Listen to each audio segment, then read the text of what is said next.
Hey there. So I'm going to talk about a super simple technique that is a pretty fundamental part of circuit bending, and that is the 1-2x bend. As I was building out this Casio SK1 project, I realized that this is something I've done 1,000 times before, but there really isn't a lot of information on how to do it elsewhere on the internet, and I don't know why that is. So first off, I do apologize for my awful soldering job. It is definitely not my forte. I am aware that it is pretty ugly. So the 1-to-x bend, 1 meaning the number of connections that switch is making to the board, x being the number of other switches that the switch is connected to. And that can be anywhere from 1 connection, 2 connections, to outward to infinity. As you can see, this is a pretty complicated project as far as circuit bending goes. I think we're looking at 50 or 60 connections here.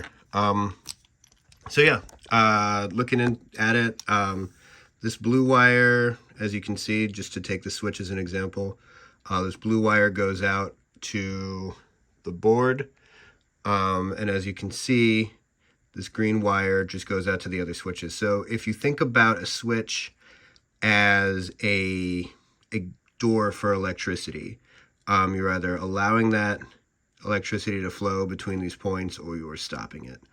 By connecting this switch to the board on this pole and connecting this switch on this pole, this pole on this switch to another part of the board, but not connecting these the other part of the switch to another part of the board, and instead connecting these daisy chain one to the other, what you're doing is you're allowing any switch on this board to be connected to any other switch.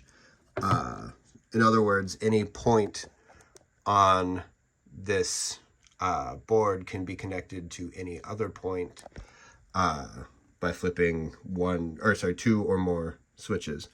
So the thing you do lose is you're unable to make something happen just by flipping a single switch. You have to flip 2 to get those points to connect. It's really not a huge deal.